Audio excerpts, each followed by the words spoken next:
योग सिद्धांत भाग 2 साधन योग योगांगों का अनुष्ठान एवं क्लेश निवृत्ति। महर्षि पतंजलि देव ने योगांगों के अनुष्ठान का फल पंचविध क्लेशों की निवृत्ति तथा विवेक ख्याति बतलाया है। विवेक ज्ञान उसी दशा में प्राप्त हो सकता है जबकि रज और तम का नाश होकर सत्व शुद्धि हो जाए और ज्ञान चमक उठे। यथा योगांग अनुष्ठानाद अशुद्धि क्षये ज्ञान दीप्तिरा विवेक ख्याते हैं, अर्थात योगांगों का अनुष्ठान करने से अशुद्धि का नाश तब तक होता ही रहता है जब तक कि मनुष्य को पूर्ण रूपेण ज्ञान प्राप्ति न हो जाए। इस पर भाष्यकार लिखते हैं, योगांगानि अष्टावभिधामिष्यमाणानि तेषाम् अनुष्ठानात् पंचपर्वणो विपर्ययस्य अशुद्धि रूपस्य क्षयो नाशः तत्क्षये सम्यग् ज्ञानस्य अभिव्यक्तिः यथा यथा च साधनानि अनुष्ठीयन्ते तथा तथा तनुत्वम् अशुद्धिर् आपद्यते, यथा यथा च क्षीयते तथा तथा क्षयक्रम अनुरोधिनी ज्ञानस्यापि दीप्तिर्विवर्धते, सा खल्वेषा विवृद्धिः प्रकर्षम् अनुभवति अविवेक ख्यातेः आगुण पुरुष स्वरूप विज्ञानात् इति अर्थे।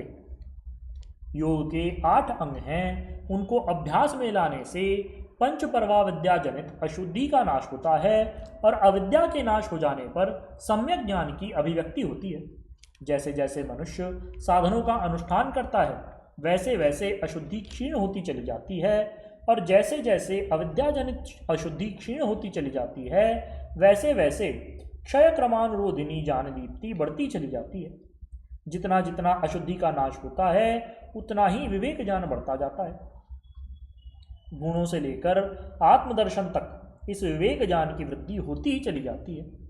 पुरुष ज्ञान ही विवेक ज्ञान की सीमा है। यम नियमों का पालन विवेक ज्ञान का साधन है। यम नियमों के बाद अष्टांग योग में आसनों का स्थान आता है।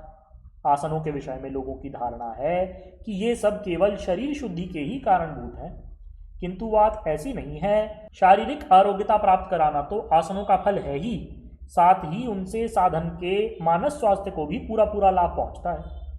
आसन करने वाले साधक का शरीर स्वस्थ एवं लंबे समय तक रहने वाला बन ही जाता है, किंतु उसके साथ साथ जैसे जैसे वह आसन बंद मुद्राओं का अधिक अभ्यास करता है वैसे वैसे उसके शरीर में वीर व्यापक हो जाने से मानस शांति और आत्म तेज की अभिवृद्धि होती चली जाती है।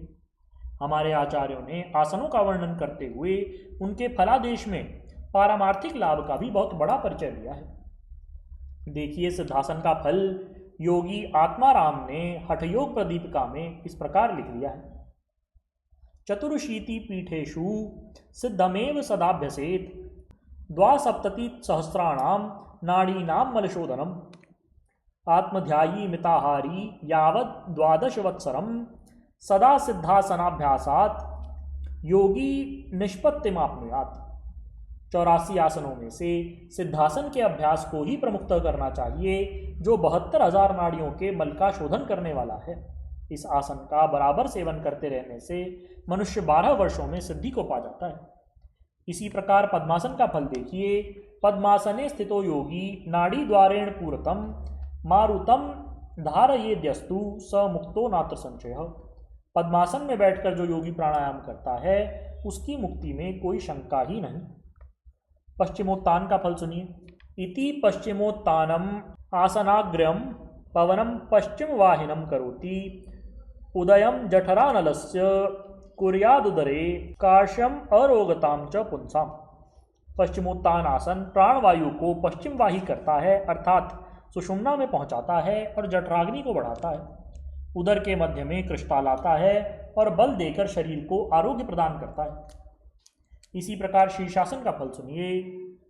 मुद्रेयम साधयेन नित्यम जरा मृत्युम च नाशयेत स सिद्धः सर्वलोकेषु प्रलयेपि न सीदति।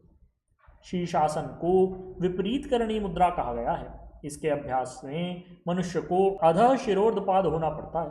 जो मनुष्य इस विपरीत करणी मुद्रा का अभ्यास करता है वह बुढ़ापे और मृत्यु पर विजय पा जाता है और पूर्ण रूपेण सिद्ध हो जाता है। अतः हमारे योगासन केवल शारीरिक स्वास्थ्य के ही नहीं बल्कि आत्मोत्कर्ष के भी दाता हैं। समस्त योगांगों में उत्कृष्ट होने से ये अभ्यास करने वाले को विवेक ख्याति की ओर ले जाते हैं, इसमें कोई संदेह नहीं। अविद्याजनित अशुद्धि के नाश के लिए प्राणायाम सर्वोत्कृष्ट साधन है। योग दर्शन में कहा गया है कि तप द्वारा अशुद्धि नाश हो जाने पर योगी को कायिक और ऐन्द्रिय सिद्धियां प्राप्त हो जाती हैं। तप की व्याख्या करते हुए भगवान पतंजलि देव जी लिखते हैं, द्वंद्व सहनम तपः, सर्दी गर्मी भूख प्यास के जोड़े को सहना तप कहलाता है। प्राणों पर नियंत्रण करना भी इस द्वंद्व सहन के अंतर्गत ही आता है। प्राणायाम को सबसे बड़ा तप कहा गया है। प्राण की महिमा का वर्णन करते हुए हमारे योगाचार्य लिखते हैं, प्राणो ही भगवानीशः प्राणो विष्णु पितामहः प्राणेन धार्यते लोकः सर्वं प्राणमयम जगत। प्राण ही भगवान शिव हैं, प्राण ही विष्णु हैं और प्राण ही ब्रह्मा हैं। प्राण तो सारे संसार को धारण करते हैं, सारा संसार प्राणमय ही है। इसलिए प्राण पर नियंत्रण करना तपों से भी महान तप है और विवेक ख्याति का मूल कारण है।